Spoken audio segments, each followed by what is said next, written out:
Hi, I'm Suze Moore and welcome to my writer's shed, where today we're going to start reading from Nat Walker's second adventure in Emerald Secret, where London is calling and Nat's on her junk boat headed up the Thames. So today we're going to begin with chapter 1. This is all very exciting, isn't it? And appropriately, it's London. The north wind was whistling through the rigging, batting the wolf's head flag against the top of the mast. Fingers of pale sunlight crept across the polished wooden deck, up and over an orange hammock that was swinging from the front boom of the boat. Nat lay dozing inside, cocooned in her sleeping bag, dreaming she was still in Hong Kong. "Ahoy there!" A booming voice came blasting through the thin fabric. Youch! A red-hot poker of pain shot up her arm. Her eyes snapped open to find a pair of amber eyes flashing through a fog of smoke. "Sorry," said Fizz. "I didn't mean to burn you. I set my intruder alert to high last night when we entered the river." Nat pulled down the top of the bag and a gush of icy air greeted her. She squinted in the early morning dawn. Her arm really hurt, with a red whip-like mark forming across the skin. "Zoinks, Fizz, I'm not an intruder." Her dragon robot lowered his snout and swept a green scaled wing across his chest and took a deep bow. "Forgive me, my lady. I perchance set myself to be too sensitive in my effort to valiantly protect thee," he said, his voice low, in an accent that was a million miles away from his normal digital one. "Why on earth are you talking like that?" said Nat. He raised his head. "An ad came up last night in my bot box for a free British accent and mannerisms downloaded for foreign robots. Give yourself a classy edge and act like a local in London." Nat sighed. "You don't like it?" asked Fizz. "Just stay the cool dragon that you are. There are enough crazy changes happening right now." "I just want to fit in," said Fizz. She did too, more than anything, to blend in, to not be noticed. "Ahoy!" The booming voice came again. Nat clapped her hands over her ears. Rat's tails. She swung her legs over the side of the hammock and jumped down on the rain-slicked deck. Her teeth chattered as the damp cut through the old purple kung fu suit that she'd repurposed into pyjamas. "Voice over board, starboard 32 degrees, said Fizz, still in the hammock. "Would have been cool if you detected that before you burned my arm," Nat muttered, stepping over a coiled mooring rope to reach the side of the boat. Leaning over the brass rail, she found a navy blue rocket boat cruising alongside on the murky brown river below. The word "police" was stamped in bold scarlet letters on the hull. On deck stood a policeman wearing a black top hat and a long navy frock coat with shiny gold buttons, and he had a bushy beard down to his waist. "How many crew are you, young lady?"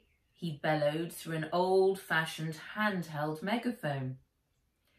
"3 and 1 robot," she shouted back, wondering why he needed to know. The policeman frowned. "You should have more crew to handle such an ancient vessel." "This is an oversized replica of a Ming Dynasty treasure ship," she shouted, using Jamuka's words.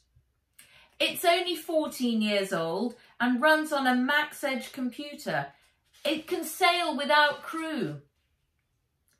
The policeman let out a low whistle and turned to speak to his colleague at the helm. Nat yawned and looked at the riverbank, which was lined with rows of brick warehouse buildings and glass office blocks. It was all much lower than Hong Kong's spiky skyline. "Request to speak with your captain immediately," said the policeman, still holding his megaphone. She stepped away from the rail and turned to Fizz. "Go and find Jamuka, quick." "Aye, aye," he said. She watched the little robot take off, shooting through the air like a green arrow. She still wasn't used to the idea that he could now fly. The air tasted different from when she'd gone to sleep. They'd been crossing the North Sea then. Now they were on the Thames, and it wasn't just salty, but it was musty too, reminding her of Ken's Kung Fu studio. It'd be a long time before she was back there again. The smell of burnt coffee wafted up from the open hatch that Fizz had passed through. Jamuka must already be up. She guessed he was probably in the kitchen, watching the horses from Hong Kong on his fast pad. His horse, Dragon Khan, would be getting warmed up for his race. She shivered. Maybe she should go and grab her slider jacket. She reached the hatch just as Jamuka stepped out onto deck, fully dressed in his customary long blue mandarin suit with silver buttons. His grey hair was plaited into a ponytail and tied off with a black ribbon, and his eyes were shielded by round, mirrored sunglasses. In one hand he held a steaming cup, and in the other he was carrying the bamboo cage containing his prized green and white songbird, Goby. Fizz had perched on top of her cage. Goby had her head back, looking up at him, singing in her high, chirping voice. She'd only started doing that since Fizz had had his flying upgrade. The smell of burnt coffee was so strong now it made her stomach churn. "I thought you'd given up the Vietnamese weasel coffee," she said, wrinkling her nose. "I need to draw strength, Bao Bao. Dragon Khan went lame in the race. Now, I hear we have visitors." Nat pointed over at the police boat. Jamuka handed her Goby's cage and strode across to talk to the policeman. If Dragon Khan was lame, Jamuka was going to be on calls to his vet and trainer for hours. Maybe they'd have to fly back to Hong Kong to check on him, and then she wouldn't have to go to this silly school in London, and she could stay with her best friend Wen. The boat's engines cut. Their low hum was replaced with the droning sound of city traffic. "We're off autopilot," Jamuka called. "The river police want a manual entry. Dock rules, Bao Bao." Nat gulped. "Manual?" She had a sudden flashback to the last time they'd manually docked the boat, and the brass band running out of their path as Jamuka reversed straight into the pier at the Harbour Club Regatta, using full throttle reverse by mistake. Chapter 2. Beetlebot. The Beetlebot's antennae twitched, waking it up from sleep mode. The target destination was in range. It raised its flex diamond coated brown shell to release its wings and took off from where it had been camped out all night on the riverbank. A strong headwind was coming up the Thames, making progress slow for it as it flew over the water. Up ahead, the target was looming large through the Beetlebot's nanotech eye camera. It cross-checked the boat with the stored image it had been given. Direct match. Junko boat confirmed. Its antennae twitched again. Warning, police presence detected, came flashing through its databanks. Since it didn't have a river robot license, it switched to covert ops mode. The Junko's deck was now visible. The Beetle bot scanned and locked on to the tall girl with red hair, dressed in a purple kung fu suit. It image checked her again. Direct match. Natalie Walker. Confirmed. A red flashing light popped up to the left of its camera. It zoomed in to detect a policeman climbing up a ladder up the side of the Junco. Time calculation showed 40 seconds to him reaching the deck where the girl was standing. The Beetlebot accelerated wing speed to max. It flew straight as an arrow towards the girl, programmed to complete its mission in the quickest time possible. 10 seconds from contact. It was about to open up its underbelly to get the delivery ready when zing! An electric blue laser light shot straight through its body, immobilizing its central processor. The Junco's security system sent a shockwave bouncing it away with such force that it was propelled through the air and plop into the Thames below. Chapter 3. An invitation. A shadow fell over Nat. She looked up to find the policeman with the megaphone. He removed his top hat and made a low bow. Permission to come aboard, young lady, to help bring you in safely. He spotted Fizz and his mouth dropped open. What kind of creature are you? Fizz ruffled his wings. I am a unique, custom-made dragon robot. He snorted a thin stream of orange flames out of his snout. We could do with a dragon like you in the Metropolitan Police Force to help fight crime. All hands on deck, shouted Jamuka from the helm. Arping's head popped up from the forehatch before she darted across the deck. Her navy jacket and shorts were heavily creased and her black hair was messily knotted back. She yawned, then gave Nat and the policeman a curt nod before rushing towards the stern to get her orders from Jamuka. Nat looked over the bow. They were coming around a bend and the rumbling of a city at work carried in on the wind. What's that? She said, pointing at two ancient square towers looming up out of the river ahead. Tower Bridge, said the policeman. Zoinks, it looks like a castle. Home, sweet home, said Fizz. Nat sucked in the cool air through her teeth. Hey, wait a minute, Fizz. Time to prepare, said the policeman. Fine, Dragon, I need you to scan for river traffic. It's a busy time, and with this boat, we need to make sure that we are clear. Fizz's eyes glowed purple. He raised a talon and disconnected his spider wire charge-up and flew off to perch on high up on the foremast. Prepare for the lock, shouted Jamuka. Nat's heart began to thud. They were nearly at St. Catherine Docks. Her journey from Hong Kong was coming to an end. The boat started to turn as a siren sounded from the right bank. She looked across the water to where a large moss-covered gate was swinging open, revealing a narrow channel.